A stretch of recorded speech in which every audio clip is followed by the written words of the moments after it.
cette, euh, de cette fonctionnalité, elle m'a été réclamée par Oussama Hamar, qui en avait marre d'attendre que ses collaborateurs soient dispo alors que lui avait fini plus tôt.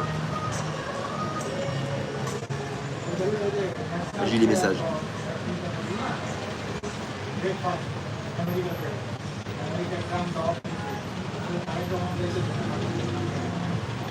Ah d'accord, tu as un staff de 80 personnes à gérer et tu fais des débriefs, mais tu fais des débriefs par WhatsApp, par écrit, j'imagine. Et oui, bien sûr. Si tu fais des débriefs par écrit, tu fais des débriefs par écrit. Là, ça remplace pas les débriefs par écrit. Là. Moi, ce que je gère, de la fête ou quoi? C'est les meetings, les back-to-back meetings.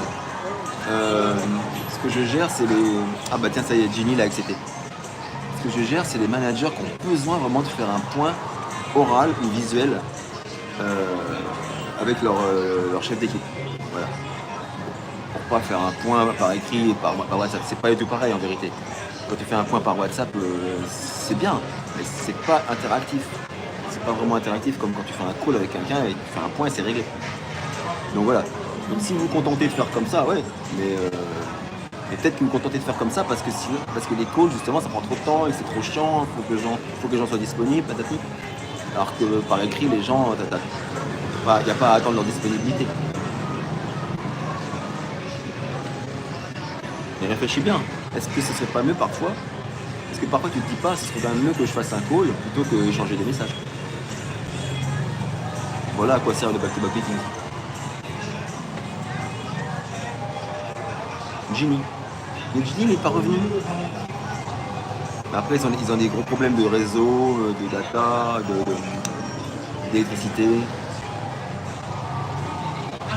Ah, Mystère, qu'est-ce qu'il peut optimiser?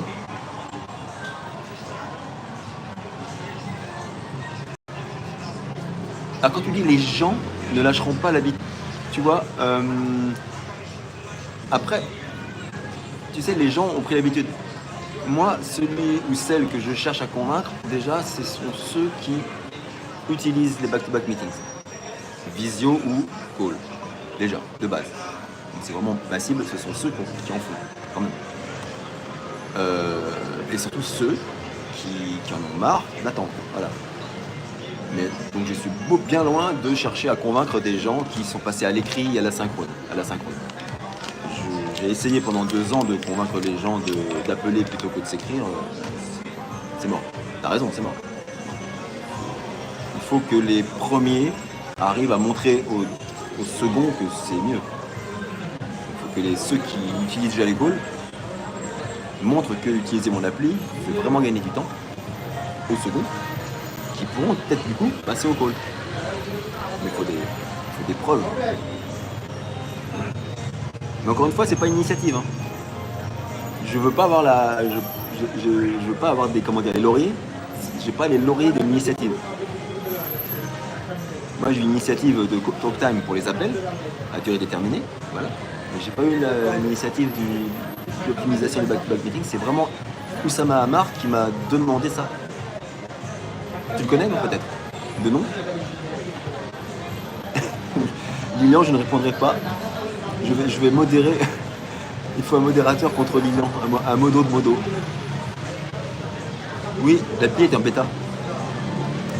Elle est en bêta, mais en version de production. Donc elle est en bêta accessible sur Play Store pour tous. Mais Play Store pour l'instant. Donc c'est pour ça que je peux dire que c'est en bêta, parce que c'est pas encore sur l'App Store.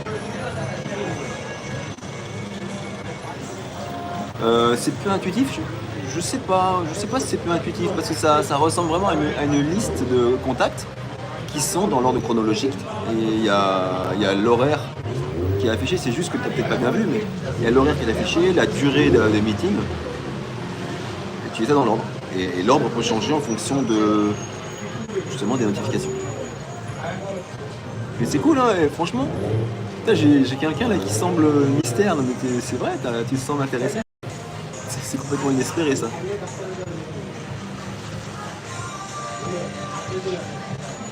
Ouais, donc moi j'ai bien compris que tu fais ça en audio écrit parce que tu parlais de call.